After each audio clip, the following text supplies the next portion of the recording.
കൊലപാതകത്തിന് നേതൃത്വം കൊടുത്ത് കോടതി വിചാരണ നടത്തി ശിക്ഷ വിധിച്ച് ജയിൽ ശിക്ഷ അനുഭവിക്കാൻ വേണ്ടി ജയിലിൽ കൊണ്ടുവരുമ്പോൾ അവർക്ക് സമ്പൂർണമായ ഐക്യദാർഢ്യം പ്രഖ്യാപിക്കുക, അവർക്ക് അഭിവാദ്യമർപ്പിച്ചുകൊണ്ട് പ്രകടനം നടത്തുക, അതിന് നേതൃത്വം കൊടുക്കാൻ CPM-ന്റെ സംസ്ഥാന നേതാവ് സഖാവ് P. ജയരാജൻ നേതൃത്വം കൊടുക്കുക എന്ന് പറഞ്ഞാൽ അതിൻ്റെ അർത്ഥം കൊലപാതക ക്രിമിനൽ കൊട്ടേഷൻ മാഫിയ രാഷ്ട്രീയത്തെ CPM പ്രോത്സാഹിപ്പിക്കുന്നു, അതിന് പരസ്യമായി അംഗീകാരം കൊടുക്കുന്നു എന്നുള്ളതാണ് അതിൻ്റെ ഏറ്റവും വ്യക്തമായ ഉദാഹരണം. ഇത് നിയമവാഴ്ചയോടുള്ള ഏറ്റവും വലിയ വെല്ലുവിളിയാണ്.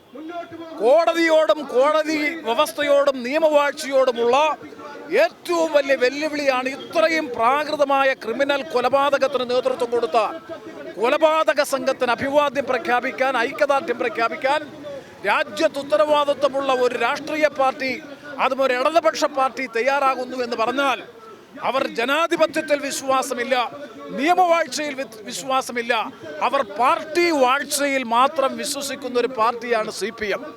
അതുകൊണ്ടാണ് ക്രിമിനൽ കൊട്ടേഷൻ അധോലോക മാഫിയ പ്രവർത്തനങ്ങൾക്ക് നേതൃത്വം കൊടുക്കുന്നവരെ സംരക്ഷിക്കുന്നു.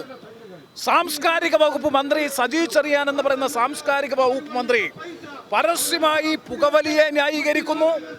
കഞ്ചാവ് ഉൾപ്പെടെയുള്ള മയക്കുമരുന്ന് ചെറുപ്പക്കാരുടെ ഇടയിലുള്ള ഉപഭോഗം വർദ്ധിക്കുമ്പോൾ അതിനെതിരായി വലിയ തോതിലുള്ള ക്യാമ്പയിൻ നടക്കുന്ന കേരളത്തിൻ്റെ മണ്ണിൽ മയക്കുമരുന്നിൻ്റെ വിനിയോഗത്തെ പോലും സാധൂകരിക്കുന്ന സാംസ്കാരിക മന്ത്രി ഭരിക്കുന്ന സംസ്ഥാനമാണ് കേരളം.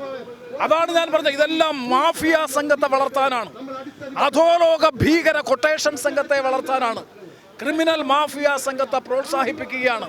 ഇപ്പം മയക്കുമരുന്നിൻ്റെ വിനിയോഗത്തെയും ഉപഭോഗത്തെയും പൂർണ്ണമായും പിന്തുണയ്ക്കുക, കൊലപാതക രാഷ്ട്രീയത്തെ പിന്തുണയ്ക്കുക.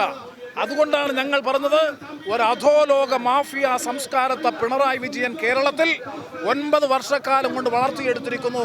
ആ അധോലോക മാഫിയ സർക്കാർ കേരളത്തിൻ്റെ സർവ്വ നന്മകളെയും തകർത്തെറിഞ്ഞുകൊണ്ട് മുന്നോട്ട് പോകുന്നു.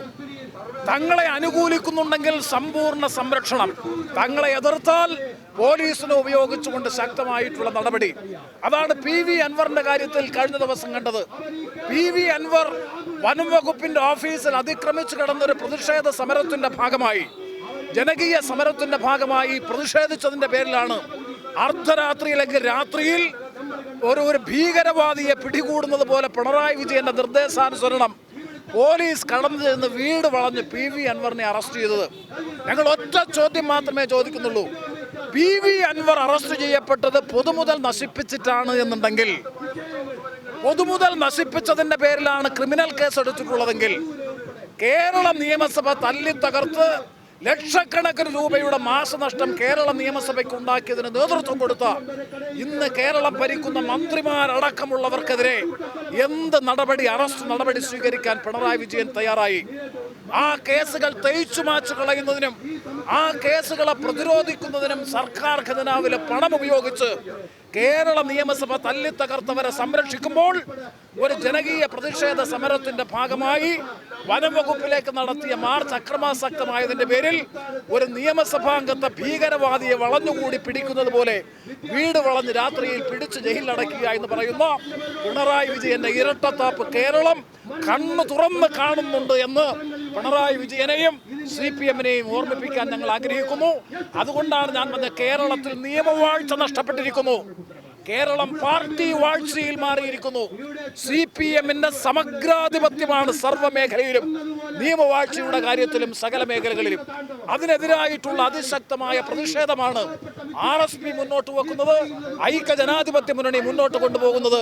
അതാണ് ഞങ്ങൾ പറയുന്നത്, പിണറായി വിജയന് കേരളത്തിന്റെ മുഖ്യമന്ത്രിയായിരിക്കാനുള്ള ധാർമ്മിക അവകാശമില്ല എന്നതിൻ്റെ അടിസ്ഥാനത്തിലാണ് RSPയുടെ നേതൃത്വത്തിൽ ഈ കളക്ടറേറ്റ് മാർച്ചും ജനകീയ പ്രക്ഷോഭത്തിനും നേതൃത്വം കൊടുക്കുന്നത്.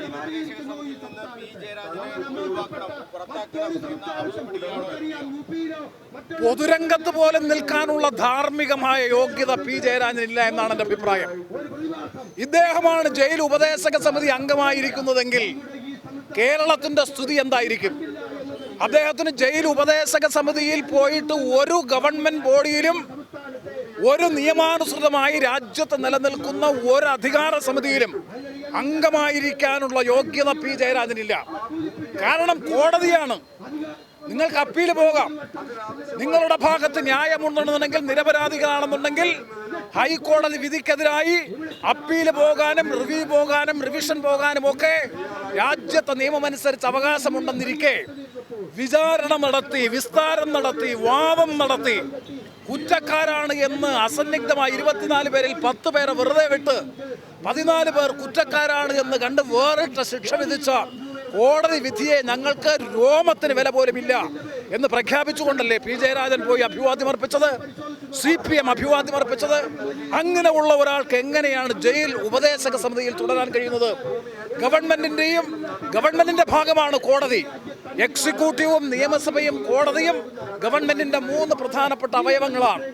ആ ഭരണഘടനാധിഷ്ഠിതമായിട്ടുള്ള കോടതി വിധിയെ പുച്ഛിച്ച് പുറന്തള്ളുകയും അതേ ആൾ തന്നെ ജയിൽ ഉപദേശക സമിതിയിൽ അംഗമായിരിക്കുകയും ചെയ്യുക എന്ന് പറഞ്ഞാൽ ഏറ്റവും വലിയ വൈരുദ്ധ്യമാണ്. അതാണ് ഞാൻ ആവർത്തിച്ച് പറയുന്നത്. നിയമവാഴ്ച തകിടം മറിക്കപ്പെട്ടിരിക്കുന്നു, നിയമവാഴ്ച ചോദ്യം ചെയ്യപ്പെടുന്നു കേരളത്തിൽ. അതിനെതിരായിട്ടുള്ള ജനവികാരം നാട്ടിൽ ഉയർന്നു വരും.